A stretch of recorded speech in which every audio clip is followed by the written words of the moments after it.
Okay, guys, welcome all of you. I'm going to give you an opening introduction to our class, talking about the overall class, and then Kevin McKeithen, our recruiting coordinator, will come up and talk to you about specific people.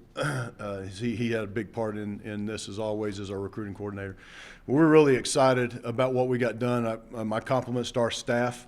In our first three recruiting classes, we produced one young man that was a freshman of the year and then the player of the year in the Sun Belt Conference, which was Larry Rose. We produced a defensive freshman of the year in the next class, which was Terrell Hanks, and a newcomer of the year this past season, which was Sage Dockstader. So our three recruiting classes here have been really good, produced a lot of great football players. A couple of All-Americans have come out of those classes, which we haven't had here in a long time, and Larry Rose and Rodney Butler. So this, I think, adds to that group. And our staff has done a tremendous job of evaluating players, recruiting players, getting them here on visits.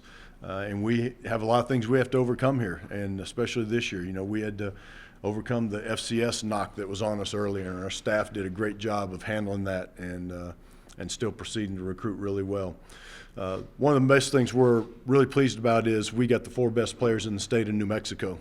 Gavin Swinson, wide receiver from here in town at Mayfield, Matt Young, linebacker here at Iñate, Trevor Brohard, linebacker from Los Lunas, and then Josh Foley from Albuquerque, who was the player of the year in the state of New Mexico. So to get those four guys in the state, I think says a lot about how our coaches have evaluated and how we've worked around here to get players involved. We have 13 junior college players, I believe it's up to now, 13 of them. 7 of those are enrolled here already.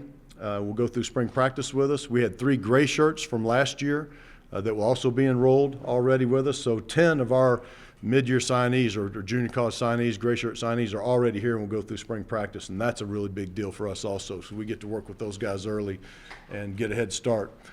This class you'll see was more junior college players than we have taken in the past. There's a couple of reasons for that. One was defensively, and most of them are on the defensive side of the ball. That's where we've got to make up some ground to win consistently. Offensively, we really feel like we've already made the strides. We're where we need to be. We've recruited for the future offensively, but defensively we had to get impact guys that could come in here, especially the defensive backs and linebackers. I think that's where we really made some home runs in the recruiting class, junior college-wise. And then the other part was because our staff has done such a tremendous job here academically with our players. When we first came here, we had APR penalties. We had academic difficulties with the team.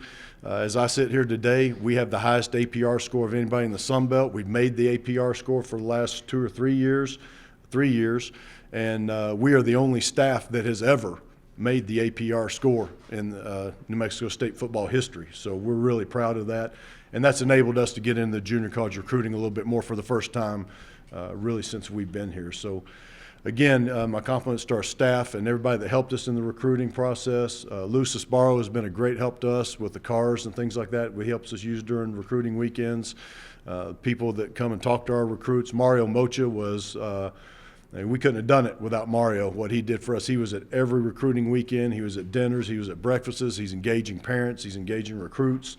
There's not many athletic directors that are involved as much as he was, and we certainly appreciate that. So I'll take any questions you have for me, and then I'll let Kevin come up and talk to you about the individual players here. Any questions? How important is it, you kind of touched on it from a local, getting these local New Mexico kids, expanding upon that, how big is that for a program like New Mexico State? Yeah, I think it's huge, especially for the kids here in Las Cruces to come here, and the people that supported them and watched them play in high school can continue to watch them play in their college career. And I think that I'd really like to see Las Cruces develop a chip on their shoulder, just like I want to see our football team develop a chip on their shoulder. Kids that leave this state or leave this city, nobody ever going to think about them again anyway. Let's support the guys that stay here, the guys that come here to New Mexico State. Those are the ones we want to care about. And I know our fans are going to get behind these guys. And Gavin and Matt being from here in town is going to be great. And then Josh and then Trevor from right down the road at Albuquerque, those are going to be phenomenal players for us too. So that was huge to get those guys. Coach, can you speak to the shoes that Matt will have to step into? Foley? Who are you talking about, Matt? Young. Oh, Matt Young. Yeah, well, obviously when your dad's name is up on the stadium, that's some pretty good pedigree right there. So, and we enjoyed having Fred over here. He was over here for the visits also, so it was nice having him here during the recruiting weekend too. But Matt's going to be a great player in his own right. I told him, you're not your dad, you're not judged by your dad, but it's great that he wanted to come here and play. And Matt was one of those guys, he jumped in early too. I mean, he was committed to us for a long time. New Mexico State is where he wanted to be. And that means a lot to me that a young man wants to be here. When the kid wants to be at New Mexico State, they're going to be successful because that desire means a lot. So look forward to coaching him. Did you ever have a chance to see anything of Fred when he played? And do you see any aspects of Matt in him if you had a chance? Yeah, I know, Oliver Sukup recruited Matt and worked with Fred a lot, and they've known each other for a long time. So I haven't actually seen any film of Fred. But, the things I've heard and the people I trust, talk about what a great player he was. The big thing with him, I think, was the speed, the first step that he had. And I think Matt has some of that, and Matt's going to only get bigger than where he is now, too. So, I mean, he's got a future ahead of him. There's no telling how big and fast he can get. But he certainly has great instincts for playing the game, and I'm sure his dad has a lot to do with that. Does Foley project as a running back, or do you guys plan on putting him in the slot at all, or how do you guys kind of plan on using him? Yeah, I think that's one of the things that was attractive about Josh was his diverseness and what he can do. In our offense, the running back has to be able to split out and play some wide receiver. Larry Rose does that for us now. The running back has to be able to be like an I formation back and even a one back to be able to read zone schemes and those type of things. So we saw Josh having those abilities, and that was one of the things that attracted us to him. We think he has the ability to make people miss in space. That's really big for us. That's what Larry is so good at. So, all those abilities that he has, he'll have a bright future here. Coach, as we're sitting here today, how many letters do you have, and are you still planning? Is it 25 still the number that we're talking about? We're at 25 right now. We have a couple of options left that we wanted to leave ourselves. We've done this just about every year to try to find some guys late that maybe fall through the cracks or late qualifying, things like that. So we have 2 spots open. We have 2 oversigns that we could use also. Without making you get philosophical, I mean, what would you say is the identity of this recruiting class? What do you want the identity to be?